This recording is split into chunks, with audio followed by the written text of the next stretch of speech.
So anyways, this is a fantastic listening experience. I'm enjoying this so much. Let's react to Loveless by My Bloody Valentine right now. Alright, so welcome to the channel. If you're new to the channel, I'm Dean Wolfe. Sharky's usually accompanying me here on these reaction videos. So I do guitar lessons as well, and gear reviews, stuff like that. So anyways, we're going to focus on shoegaze today. This is kind of a new genre to me. Well, actually it's a very new genre to me. I've reacted now to Lush, and this is my second full album. So dream pop, shoegaze, they're kind of interrelatable. Shoegaze is kind of specific, I think. You know, noise rock, a sort of indie rock feel to it. Well, sometimes even lo-fi sort of goes hand in hand, or garage, you know, they sort of embrace each other as well. Let's react to the full album right now. Here we go.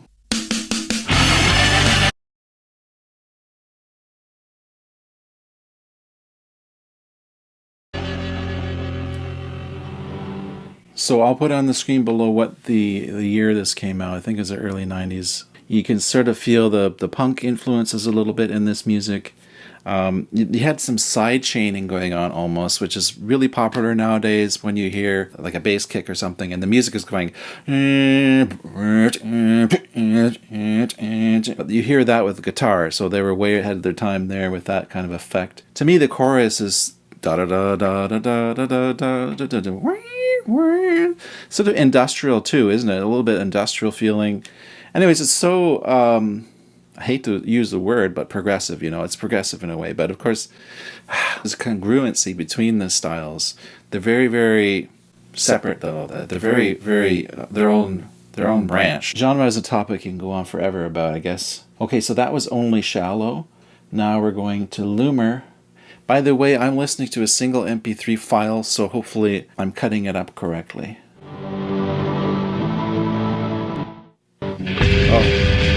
That was the end of the last track, sorry.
Man, that was so gorgeous. I love that. That was it was melodic, but it was also kind of like a sound tune. There was a lot of texture, the kind of imagery I get is sort of like, say, a video of an ocean, right? And waves coming towards you, and but it's very grainy, you know. That's sort of the imagery I get. I'm not a lyric head, so I don't usually typically look into the lyrics until I've listened to an album a few times. So that's sort of the way it rolls. If I do an album review, a written review, then I'll get into that. So that's the track 2, and let's see what's 3. Touched 3. So let's continue along here. Number 3.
That song is remarkable, remarkable. You notice I was nodding my head to it. I was following it, the melody and everything. But it was like two kind of things going on, layering going on. And it made me think of Christopher Nolan, one of the great filmmakers living today. And two of his films, at least, Interstellar and Tenet, there were complaints that he had the vocals too low. And it made me think of shoegaze, because that's one of the characteristics of shoegaze, whereas the lyrics and the singing are not right up front, like this is the singer, they're singing a word, listen to her word being sung. It's sort of like part of it. It's all at the same level. It's like the singer is just like no more important as far as the drum sounds. Or even in this song, it seemed like the main song was sort of in the background, and this other kind of I don't know. It's just hard to describe it. It's really cool. I love it. I love it. It's great because it had me working too, listening, really listening. And this is what this channel is all about. Prog Dial is about. Fantastic song. Wow, that was such a cool experience. That was such a cool experience. And Christopher Nolan, he's the shoegaze filmmaker of the day. This is a fantastic listening experience. I'm enjoying this so much. Now we're on the fifth track, When You Sleep. For part 2, click the link. It's in the top left of the screen. It's also pinned in the comments below or in the description box below. For part 2, click the link. It's in the top left of the screen. It's also pinned in the comments below or in the description box below.